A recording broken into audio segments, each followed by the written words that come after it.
Hi, I'm Anatole, and this is my review of Batman the Animated Series, Season 1, Episode 6, titled The Underdwellers.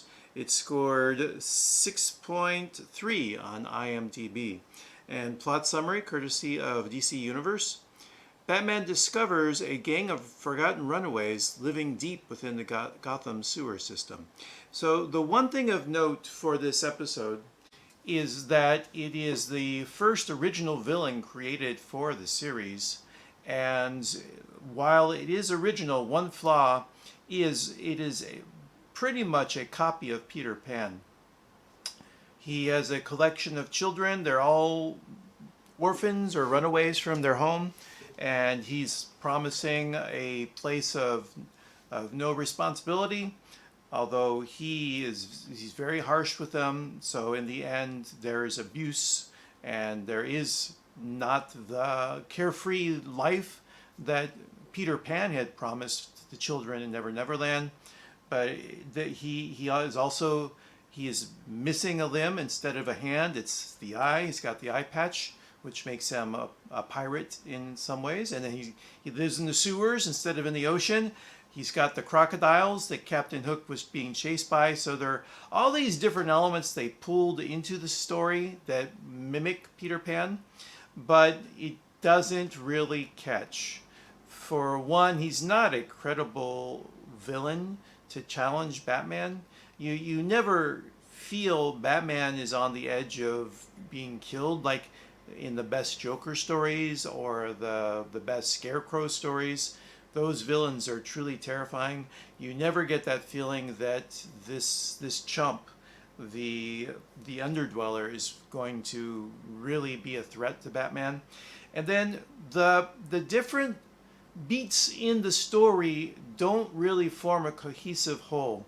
There is a whole false first act with the kids on top of the trains, and because this was made in 1992, there was still in the air that knowledge about the children, and I believe it was in India, who go on the top of the trains and play chicken with the trains, which was a relevant trope then, but it doesn't lead into those children being from the underdwellers realm.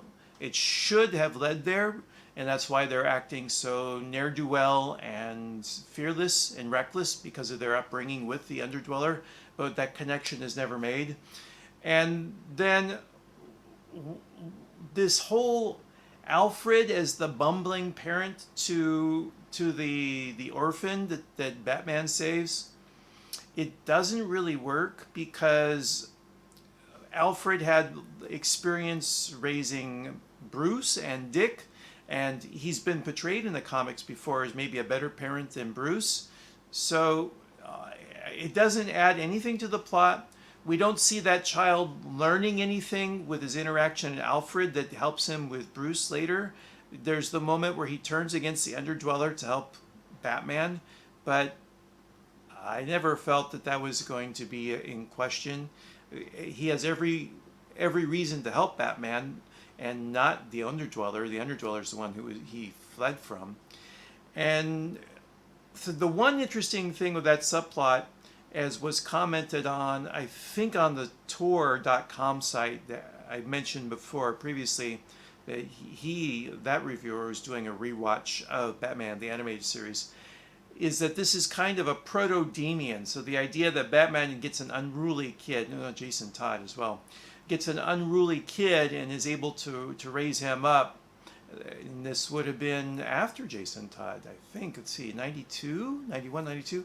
I want to say it's after Jason Todd, around the same time. Contiguous. So I don't know which predated which, because it's quite likely that this was in production before Jason Todd became a thing. So, but that idea has been done before. We don't need to see it again. Let's just give us Jason Todd or give us Damian, who had not been invented. So that never would have happened with Batman the Animated Series. But the fact that there's this idea of an unruly kid that Batman has to raise is played out in this episode.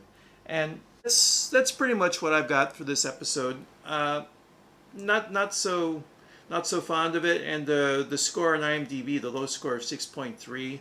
And every review I watched or read in preparation for this, those critics were very harsh on it. One of them put this episode in the bottom 5 of the series, so I know I'm not alone.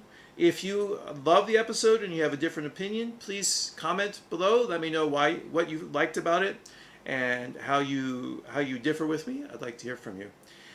And that's all for now. So take care and be well. Goodbye.